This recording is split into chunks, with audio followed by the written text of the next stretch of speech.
Joburg. How are you guys doing?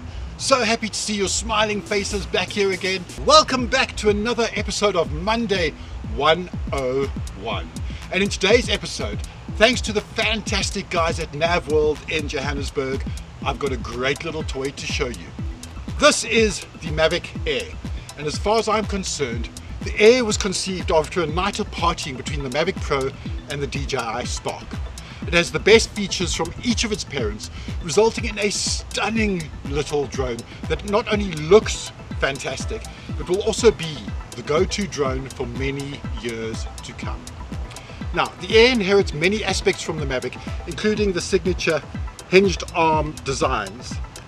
And with some of the Spark DNA thrown in, it folds up into the tiniest little package that you could ever think a drone would be. This is seriously the most portable little drone in its price range.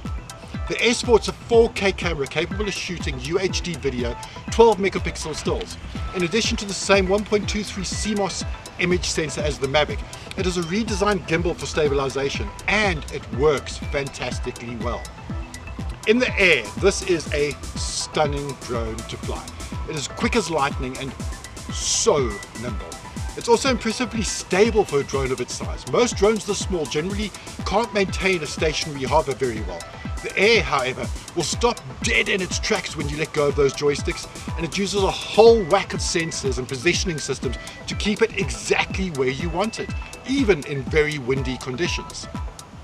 Also, if you're brave enough, you're able to fly this in all sorts of places that you would never even think about putting a bigger drone. The obstacle avoidance system works fantastically well, and even when I was trying to intentionally fly it into things, it wouldn't do it. It sports a 7-sensor environmental sensing system, which not only allows it to see the obstacles, but also intelligently avoid those obstacles, unlike me. If you're new to flying drone, then the standard suite of quick shot flight modes are available to you as well. These have come across from the Spark. I think it's Rocket, Droney, Circle, Helix, and a whole bunch of new ones like Spherical Panorama, Asteroid, and Boomerang. I had a ton of fun playing with these, and it definitely helps boost your confidence when you're new to flying.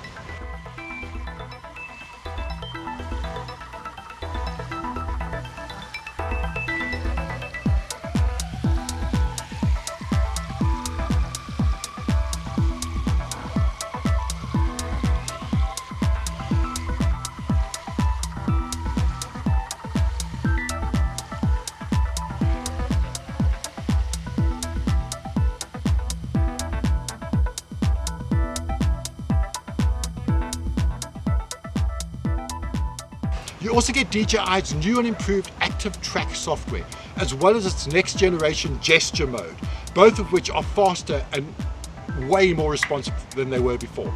Now, let's check out the controller. The collapsible joystick controller with its screw-off sticks is most probably my favorite part of this drone, as it makes it so much easier to pack it away in a bag.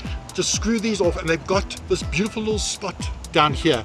Store it in there, bang it closed, and there we go. Now, what I would have liked to have seen was a hard bag, like similar to the one that the drone comes in, like this, so you could put both of them away safely in your bag.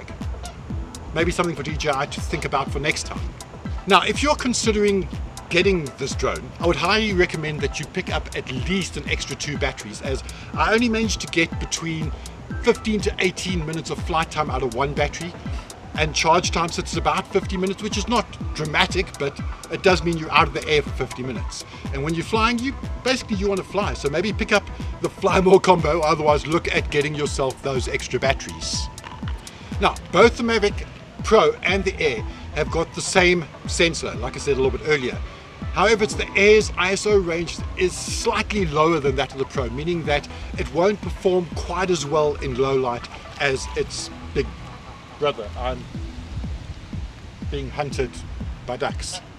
The Air's maximum video resolution is 3840 by 2160, 4K UHD at 30 frames a second, while the Pro gets 4096 by 2160, which is cinematic 4K at 30 frames a second. It's a minor difference, but there is a difference nonetheless. However, the video footage out of the Air is stunning, especially at this price point. Now, the big difference between the Pro and the Air isn't actually the camera. It's the gimbal that holds the camera. The Air sports a newer, better gimbal design that's less prone to damage.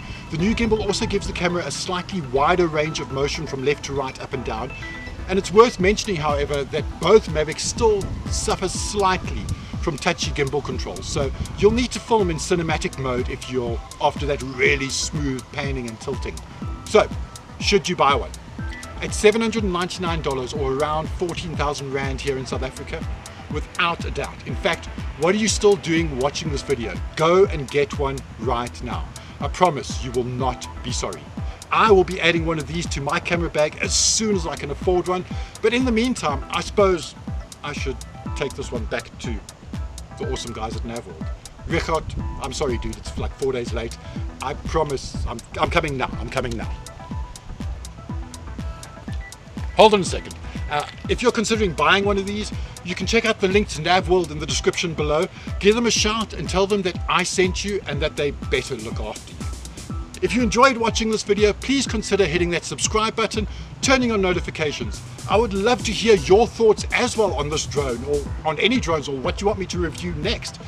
Hit me up in the comments below, notifications, subscribe, all of that fantastic stuff, and I will see you in the next video. Have a fantastic day. Cheers, Joburg.